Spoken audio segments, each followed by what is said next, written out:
I would like to welcome Professor Okabwe to come on stage and introduce the next panel. So, yeah. Ekwe Ekwe, many of you will have heard of him, will have read him, will have seen him on television and in a lot of other media. And his paper today is, Does Arrow of God Anticipate the Igbo Genocide? Okay? Which is a very interesting paper for us to listen to. I don't know how many of you know the genocide that is being referred to, or the history of it, and the fact that nobody has written or nobody has spoken or no atonement has happened. You know, a lot of things surrounding that particular part of Nigerian history. So we'll see how the paper maybe teases any anticipations of that from Chinua Achebe's Arrow of God. Professor Chair, fellow panelists, good afternoon, ladies and gentlemen. I must say that I'm very pleased and honored to be here this afternoon to give this paper.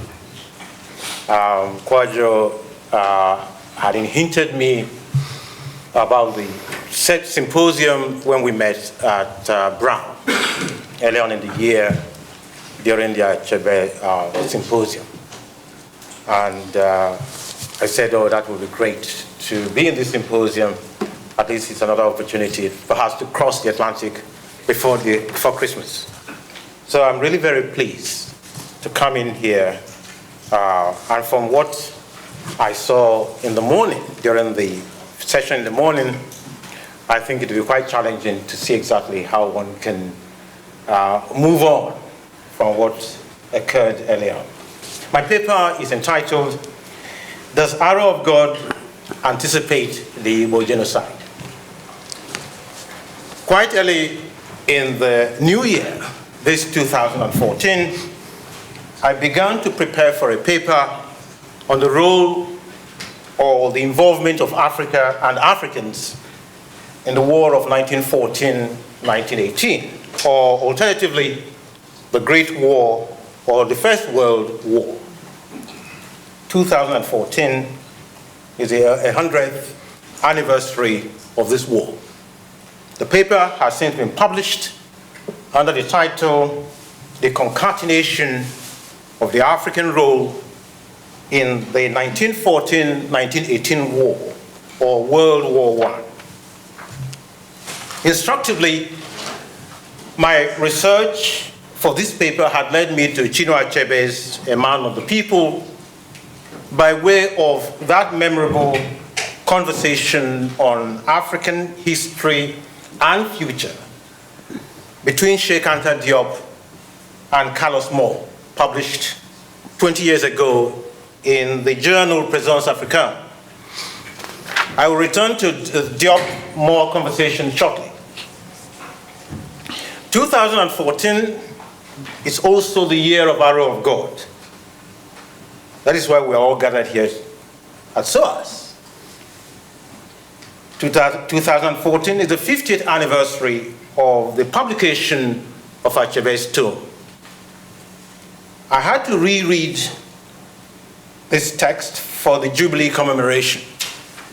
And as I had earlier on reread A Man of the People, Achebe's fourth novel, for the purposes of my 1914-1918 war paper, I suddenly found my follow-up Achebe reread of the season was Arrow of God, novel number 3. In other words, perhaps not aware of the trend and the consequence or consequences, I had been involved in alternating the sequencing of the epochs of the grounding of the two texts by appearing to read Arrow of God backwards. The result is fascinating, as I will show. The discovery has been quite profound. To recall, Chinua Achebe publishes A Man of the People in early January 1966.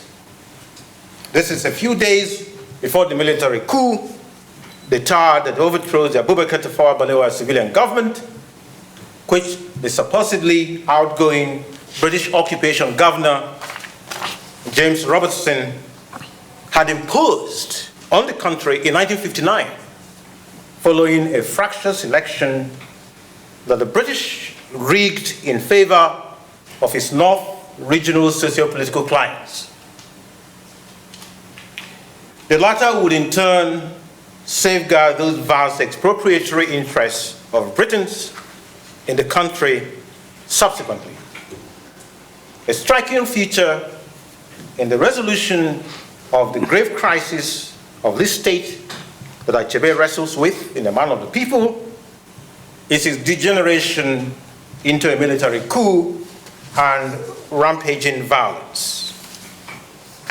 In fact, in the mind of the people, we note where there's the expression, quote, but the army obliged us by staging a coup at that point and locking up every member of the government, unquote. An extraordinary predictive insight, if ever there was one, that confronts the reader, considering the gruesome trajectory of politics in Nigeria in 1966, the year this same state launches the Igbo Genocide, the foundational genocide of post-European conquest Africa, in which 3.1 million Igbo, or 1/4 of this nation's population, are murdered during the course of 44 subsequent devastating months. Indeed, on the receipt of an advance copy of A Man of the People, poet and playwright John Pepperclark Bokedenremo observed, and I quote, "Chinua, I know you are a prophet. Everything in this book has happened except a military coup." Ken Post, a British academic working in West Africa at the time, recalls, and I quote, "Chinua Achebe proved to be a better prophet than any of the political scientists." Unquote.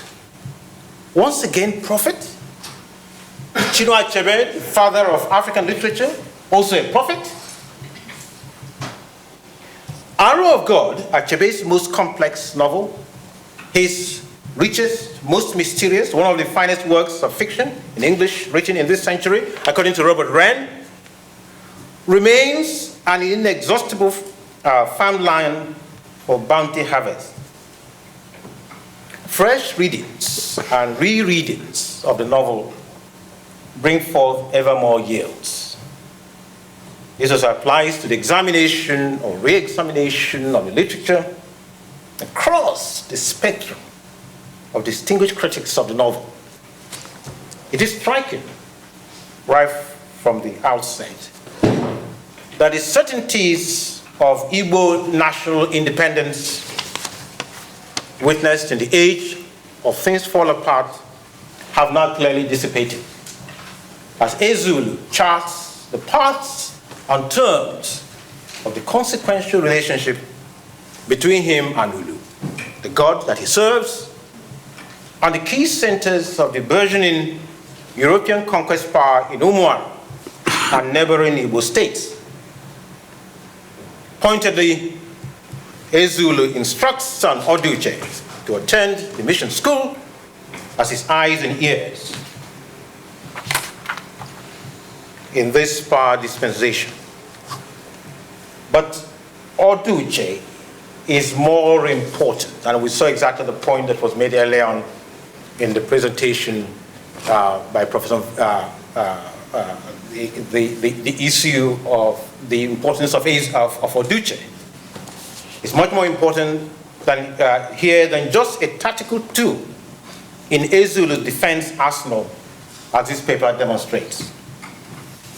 As in the other texts of the Achebean Yuva, including A Man of the People, which has been aptly illustrative, Arrow of God presents a highly imaginative and anticipatory power of Achebe's insight to the turbulent trajectory of post-European conquest African history and politics. The paper will explore how the insight anticipates the catastrophe of the Igbo Genocide. Thus, the Igbo double jeopardy of foreign occupation, or foreign conquest and occupation, and genocide appears to sum up Achebe's mission. I have chosen Emmanuel Ngara's study of Arrow of God in his 1982 work, Stylistic Criticism and the African Novel, as an important text to employ to discuss Achebe's crucial mission. Ironically, Ngara's clearly stated conclusions in his work couldn't be more appropriate in mapping out the parameters of Achebe's project. Ngara is very unhappy with Arrow of God.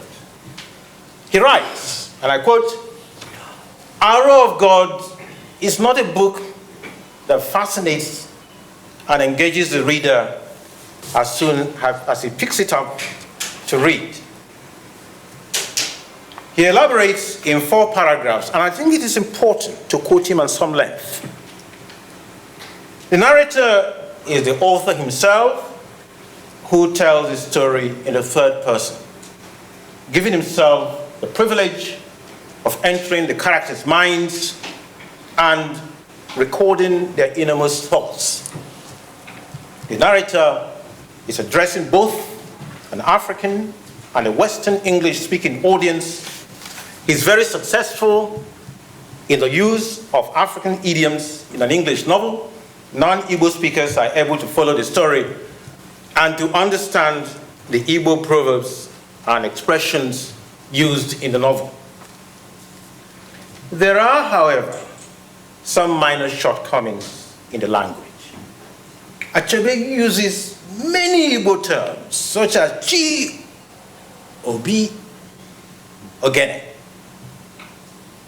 These are not translated, and the reader is expected to understand them in the context in which these are used. In some instances, however, these untranslated terms are somewhat obscure. The reader can only have a vague idea of what they stand for, and this tends to slow down his reading speed as he attempts to puzzle out what they mean.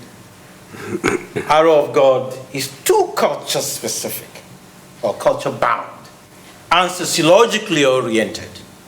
The emphasis on the multifarious aspects of Igbo society tends to distract the reader and to hamper the smooth flow of events. Yet, another source of difficulty is the novel's complexity of theme and plot and the large number of characters involved. Achebe tries to contain the whole cultural fabric of Igbo society and the various forces threatening in one volume. This necessitates bringing in too many characters to whom the reader must be introduced before he can clearly see who is playing what role in the conflict. Also, many contradictions are involved, unquote. Spectacularly, Ngara lays out the constituent features of the history and geography that have given rise to the conjunctural crisis, even existential, that the Igbo are going through, that gives rise to the artists, the novelists, Achebe's stated mission in the first place. I say existential because on this possibility, Izulu couldn't be clearer when he refers to the symbolism of the sound of the tolling of the church bell, that overarching ideological signifier of the occupation regime as, quote, the song of extermination. One then wonders what problem the critic or the scholar has in their own response to this pressing endeavor. isn't it the scholars' trade to labor, labor, and labor, and at times without much success, try to understand life and its complexities, society, and the universe? When has this task even been easy or easier? The scholar can't afford to despair over the complexity of the challenge at stake. Definitely he or she mustn't give up. They must continue to labor. They must persist. Even a Zulu, the half person, half spirit, the known and at the same time unknowable, attest to the complexities of understanding and responding to the challenges of the times when he beckons his people. Quote, "But you cannot know the thing which beats the drum, which a Zulu dances." We have reached the very end of things. This is what our sages meant when they said that a man who has nowhere else to put his hand for support puts it on his knees. In the conversation between Sheikh Anta Diop and Carlos Moore that I referred to earlier, Diop asked the pertinent question of the age. Quote, "Who can deny that of all peoples, Africans have been the greatest victims of aggression, racism, and oppression? The consequences can be seen today in the state of underdevelopment and technical backwardness of African societies." Unquote. The apogee of this devastation of a heritage for each and every African nation or people, without exception, is what Diop describes, and to use his words, quote, "loss of national sovereignty," unquote.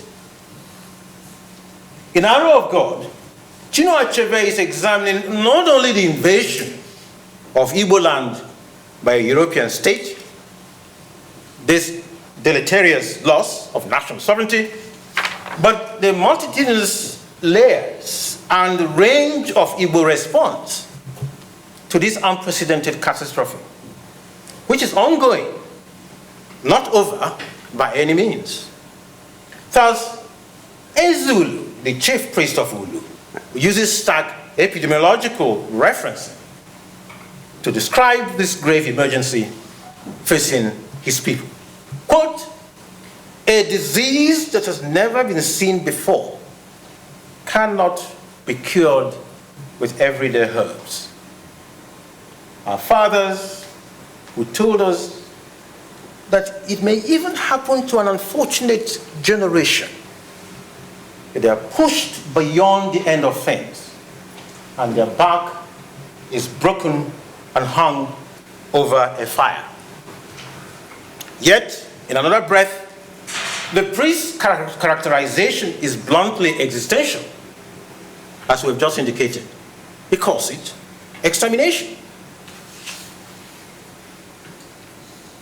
Kolo Omotosho has argued in his Achebe or Shoinka that unlike the Yoruba, who viewed the British invasion of their country as, quote, "a mere episode, a catalytic episode only," the Igbo see the invasion of Igbo land as a confrontation with, quote, "a strange difference, and other, a contradiction, an encounter that can only be negative in terms of the effect on Igbo culture and its ways," unquote.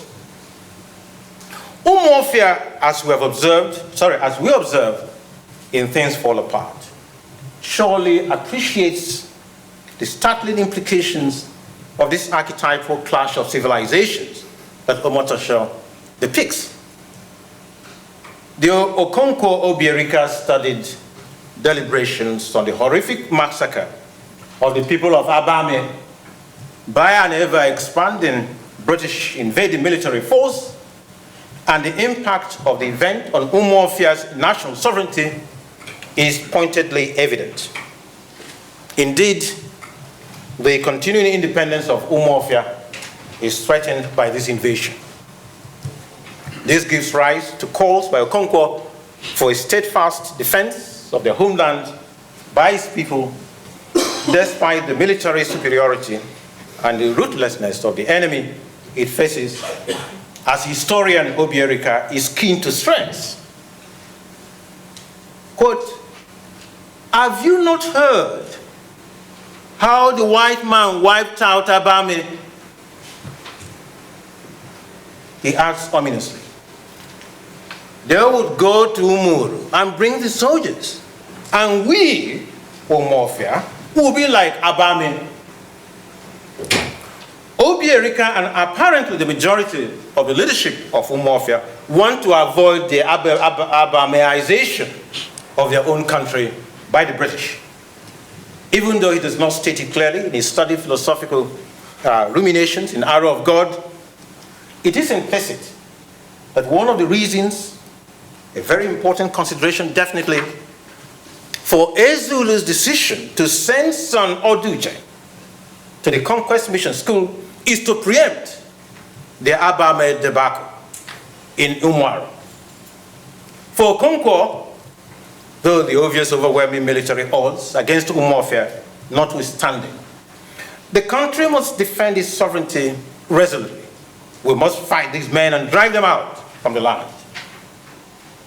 Okonkwo's forthright response to Obierika's reticence about how to respond to the impending British invasion of Umuofia shows clearly that the years of enforced exile in the Mbanta country have not in any way diminished the hero's patriotic instincts and distinctions.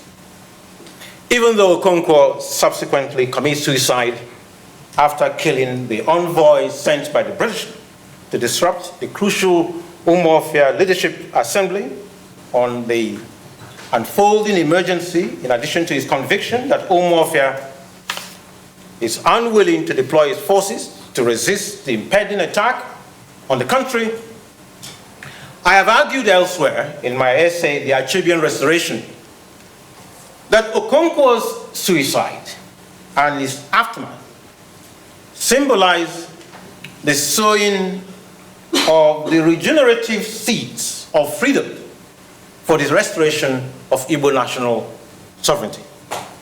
As a result, the trope of freedom, national sovereignty, transmutes to the post-Umuofia Arrow of God epoch, evident, most assuredly, if not defiantly, when Ezulu turns down the occupation's plan to induct him in the operationalizing structure of the conquest regime. Again, implicitly perhaps, Ezulu does not feel that the conquest mission is complete or definitive. He still hopes that his people's independence will survive. This is why the priest informs Occupation Administrator Clark via the latter's interpreter, "Tell the white man that Ezulu will not be anybody's chief except Ulu." Equally, the trope of Abame murdering wipeout transmutes to this new epoch. In the Anglo-Igbo confrontation in Umuaro and the contiguous states, the Abame massacre features most hauntingly in the narrative. 5 minutes.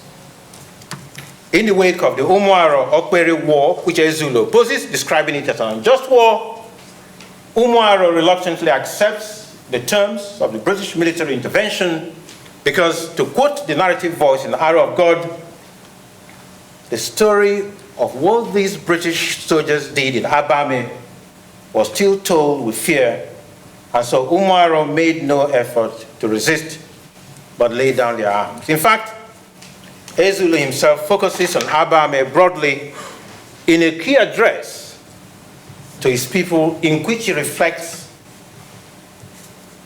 ongoing African involvement in the murderous forces the conqueror regime is mobilizing in these massacres, a principal sphere of this tragedy.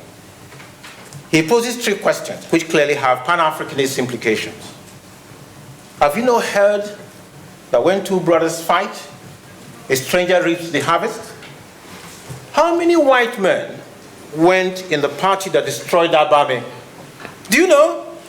5. Clearly, an Achebean acknowledgement of that key component of the trajectory of the conquest of Africa and the continuing post-conquest violence and murders so dramatically captured by historian Chancellor Williams in his Destruction of Black Civilization, where he says, and I quote, "Now the shadows lengthened. The Europeans had also been busily building up and training strong African armies, Africans trained to hate, kill, and conquer Africans." 2 minutes. I'm sorry, I just have to. I'm really sorry. I just have to finish this paper. 2 minutes. Okay, I'll see what I can do it in 2 minutes. Okay. But I'm just coming to it. Okay. Blood of Africans was to sprinkle and further darken the pages of their history. Indeed, Africa was conquered by the Europeans, by the Africans themselves, and thereafter kept under conquest control by African police and African soldiers. Very little European blood was ever spilled. So, ages before the Blydens and the Aquinos and the Gaves and the Du Boises and the Azikiwes and the Nkrumahs and the McConnells will begin to theorize and offer progressive liberatory perspectives on Pan-Africanism. The enemies of Africa had already unleashed Pan-African good country assemblages of terror on Africa and Africans to despoil and conquer Africa. In effect, contrary to the usual, quite often understandably romantic presumptions, Pan-Africanism as a construct does not appear or occur discernibly or intelligibly ready-made. On the contrary, every feature of this construct for progressive projects or outcomes in the African world has to be worked for actively, painstakingly, and continuously sustained. Now, to conclude, the Abame massacre and those Umuofia and Umuaro debates and deliberations on its aftermath crucially map the spectrum of milestones that will define the trajectory of the British 100 years of war against the Igbo and the variegated frames of Igbo resistance to it that parallel the very stretch of British occupation of Nigeria. The 1880s, 1914 Ekumeku wars and resistance in Anioma, west of the Oshimiri River, the 1901-1902 war against the Arrow in northeast central Igbo land, the 1929 Ogumu Nwanyi Igbo, or Igbo Women's War in Aba, Igbo East Central region, the 1945 pogrom of Igbo immigrant population in Jos, central Nigeria, organized by Hausa Fulani North region clients and allies of the occupation, the 1949 shooting of coal miners in Enugu Colliery in north central Igbo land, the 1953 pogrom of Igbo immigrant population in Kano, North Nigeria, organized by Hausa Fulani North regional clients, allies of the occupation. As I've argued in my work, 1945 and the 1953 pogroms are indeed the dress rehearsals of the genocide that is launched on Sunday, 29th of May, 1966. Abame eventually culminates catastrophically in the 1966-1970 genocide when 3.1 million Igbo, a quarter of the nation's population, are murdered. This is the foundational genocide of European conquest Africa, as I've indicated earlier on, and it effectively inaugurates the age of pestilence, which by and large characterizes contemporary Africa. Because soon after the killing, the Igbo killing fields expand almost inexorably across Africa as the following haunting reminders of slaughter during this particular period attest. Further genocides in Rwanda, the Sudan, and Zaire, or Democratic Republic of the Congo, and wars in the Republic of Congo, Ethiopia, Somalia, Burundi, Liberia, Sierra Leone, Guinea-Bissau, Southern Guinea, Cote d'Ivoire, Mali, Libya. 12 million have been killed in these 13 countries. Added to the 3.1 million Igbo dead, Africa has had a gruesome tally of 15.1 million people murdered by genocide states between 1966 and today. Instead of Ezulu's complex philosophical ruminations, which also focus specifically on the possibilities of the tragic Igbo Abame upheavals during his own times, in the prevailing age of the Arrow of God, let us end by elaborating just more empirically. My apologies, please. I'm just trying to finish this now. Okay. Let us end by elaborating more empirically on the lived Igbo Abame upheavals of 29th May 1966 to 12th January 1970, because this is precisely the outcome the philosopher priest has sought to prevent in Umuaro, and what Obierika hitherto has saved Umuofia from.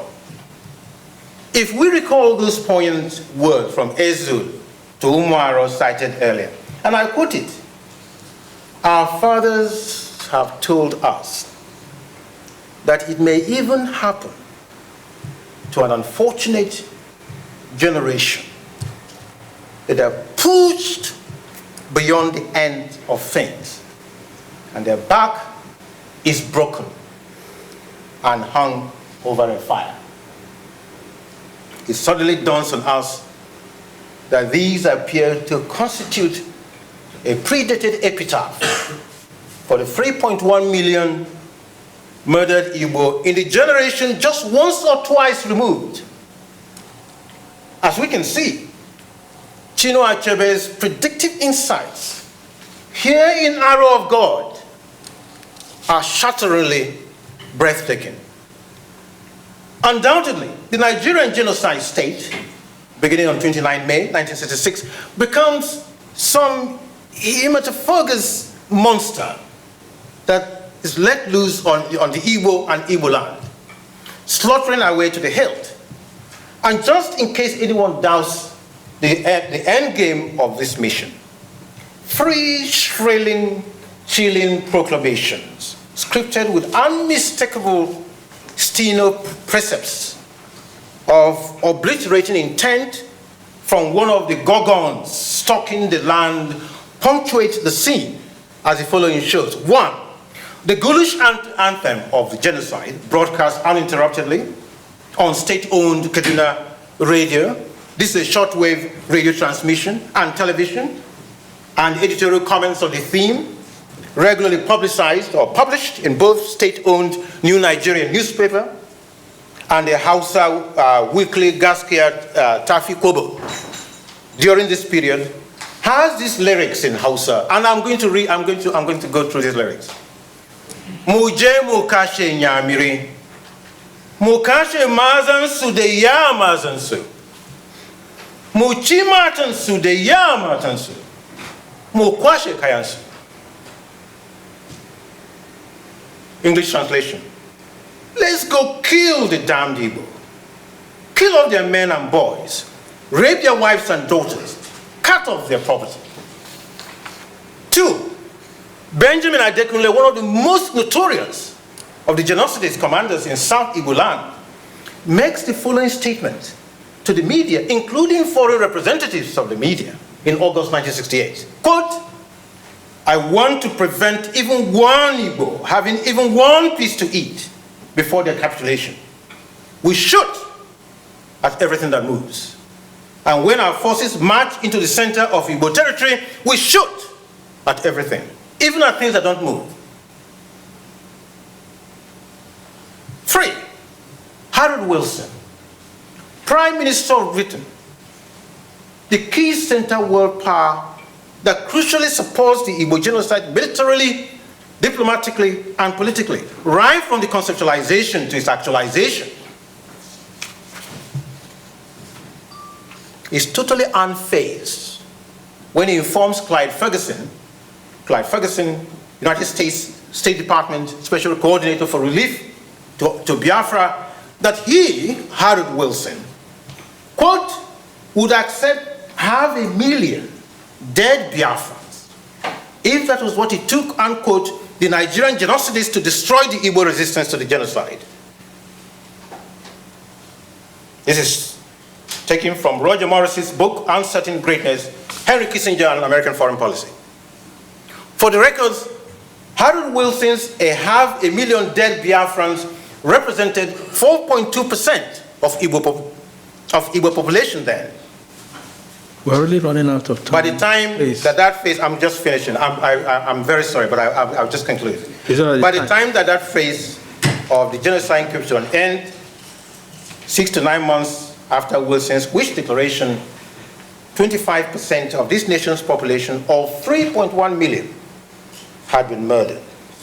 Wilson would accept 500,000, Wilson's wish was not made by some dictator, some leader of a loony party, a fascist party, or anything of that ilk. On the contrary, this is a declaration made by an elected politician, a politician in advanced Western democracy, the leader of the Labour Party, of the British Labour Party, a party that prides itself for having attracted leading thinkers to its ranks in the post-World War II era, would accept 500,000 dead Biafrans, if that was what it took. It's made by the Prime Minister of Britain, not the Prime Minister of some peripheral, inconsequential country, but the Prime Minister of a center state and power that was victorious, or sorry, part of the victorious alliance that defeated the fascist global amalgam in a global war 23 years earlier. This is a Prime Minister of a center power, the sixth to occupy this exalted position since the end of the war, that was one of the key countries that worked on the panel that drafted the 1948 UN resolution. Let me just end by saying this. Let me end by saying that if we look at Chinua Achebe's Arrow of God, published in 1964, just in case it isn't quite obvious, Chinua Achebe publishes a sequel to Arrow of God 48 years later, here in London. It celebrated its second publication anniversary last week.